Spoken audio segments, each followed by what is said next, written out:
Hello and welcome to this video tutorial. Gareth here from tastytudes.com. So now we are getting into the creative project section of this course.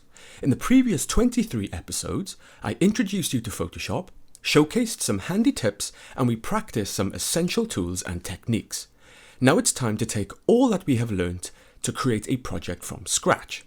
So this is what we are going to create over the next 7 videos. We are going to create a book cover design in Photoshop. If you'd like to take a closer look at this composition, you can find it in the final artwork folder in the project folder. Now you can download this project folder for free. The link is in the description. So in this document, you can see we have a lot of creative elements, all created using the techniques demonstrated in the previous videos. So if we look over in the layers panel, we can see that the entire document is composed of just 4 layer folders: the logo, the paper birds, the header, and the footer and type. Over the next 7 videos, I'll be breaking each creative element down, demonstrating how it was made, and finally we will bring the composition together as a complete and finished design. So in this video, we are going to begin our project by setting up a document in Adobe Photoshop for our book cover design ready for print. I'll be taking you through some of the details you need to consider as we set up a new document. So I'll close this document and we can make a start. So let's begin by coming to the brief. Now we can find this by coming into the project folder, clicking in the Create a Project folder, opening the Project Brief folder, and opening the brief document inside.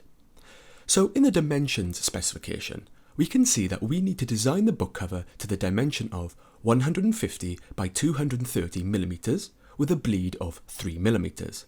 So back in Photoshop, let's begin. So I'll come up to File and click New. Upon click, we have the New Document menu. So I'll start by naming the document Paper Friends Cover. Next, I'll set the resolution to 300. I'll come down and click on the tab to the right and make sure it's set to millimeters. Over in the width, I'll type 150, and in the height, I'll type 230. And I'll make sure to set the color mode to CMYK. So this is the ideal setup for our document. We have the right dimensions. We have the resolution set to 300, this will ensure we have high image quality, and we set our document to CMYK, which is ideal for print. Once I'm happy, I'll click OK. So here we have the blank document ready to start to create the design. Excellent. So before I get started with the creative stuff, I want to set up some guides that will aid with my design in future. First, I'll start with the inner margin. So before that, I'll come up to Photoshop and click Preferences. I believe this is Edit for PC users. I'll come to Units and Rulers and set the ruler units to millimeters if it's not already set up that way, and I'll click OK. So I'll press Command R to activate the rulers around the document if they are not already visible. And I'll begin by dragging a guide out from the left and placing it right on the edge on the left. So I'll press Shift on the keyboard and drag right slightly. As I do this, I'll snap the guide to pixels of 2, and I'll look closely at the value until I get to 8. Upon release, I'll drag another guide, though this time over to the far right of the canvas area, and again press and hold Shift and drag in slightly into the document 8 pixels. I'll do this to the top and to the bottom. So now I have an inside margin to my document of 8 millimeters. Great! So I have set up this inside margin as in future I'm going to keep all my creative elements inside this area. This will guarantee a nice margin around my artwork for a nice clear and balanced design. Now if we come back to the brief, it states we also need to add a bleed of 3 millimeters for the printers. So back in Photoshop, we now have the document set to the correct dimensions with a nice inside margin. So I'll drag a guide to the far left edge, drag a guide to the right edge, I'll drag a guide from the top to the bottom, and a guide from the top to the top of the canvas like so.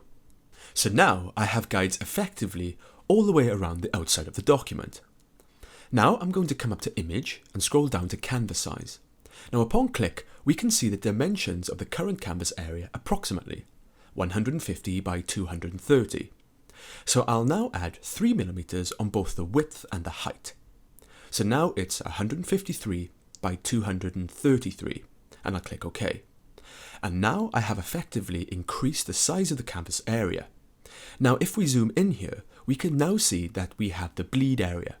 So by creating the document to the right size first, then adding the guides, then adjusting the canvas size, we quickly and accurately set the guides to the bleed area. Now if some of you are wondering what the bleed area is and why we created this, the bleed area is the margin of error a printer has when they print the design on paper and trim around it.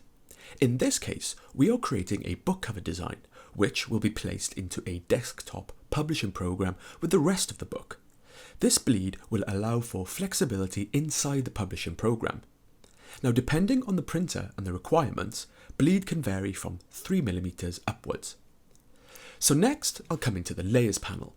So currently, we have this layer called background with a lock icon. This is usually the default setup when you create a new document. So I'll double click on the layer and up will pop a new layer window. So I'll type into the box white base and click OK. With the new layer selected, I'll press Command T. By pressing this, it will create the bounding box around the document area, and we can now see the square points around. We can also see a point in the center. This will give us an indication of the middle of the canvas area. So I'll drag out another guide from the left to the center and simply press Enter on the keyboard to turn off Free Transform. So just like that, we set a center line. Easy. Now I'll quickly press Command R to toggle away the rulers. So now we have the document perfectly set up for us to start creating our design. Nice. So next I'll press Command Shift N to create a new layer. I'll call this layer Blue Sky and click OK. So I'll come over to the menu and focus on the colours at the bottom of the menu. I'll click the foreground colour and set this to 7ED1E7, and that will give me a nice dark blue colour. Now I'll click the button above, swap foreground and fill colour. I'll click into the foreground colour and type in E9F6F9 and click OK. This will set a light blue colour. So now I have a light blue foreground colour and a dark blue background colour. So next I'll come up and click and hold on the paint bucket tool and select the gradient tool. Now I'll come into the canvas area about 2/3 of the way down and click and drag up like so. Upon click, I will create a nice gradient effect from light to dark, bottom to top. Simple. So lastly, I'll come into the layers panel. I'll select the top layer, press and hold Shift and select the bottom layer. With them both selected, I'll press Command G to place them into a folder and I'll name it Background. So that completes the setup of my document. Once I'm happy with the setup, I'll press Command S to save. I'll navigate to the project folder and save the document in the My Project folder. I'll keep the file name Paper Friends Cover and click Save. So there we have our new document, our guide setup with a blue background. Now we are ready to move on and create some creative elements to feature in the design. In the next video, we will be creating the paper type artwork for the heading in the book. We will be using the type tool and looking at how we can create the effects. See you in the next video.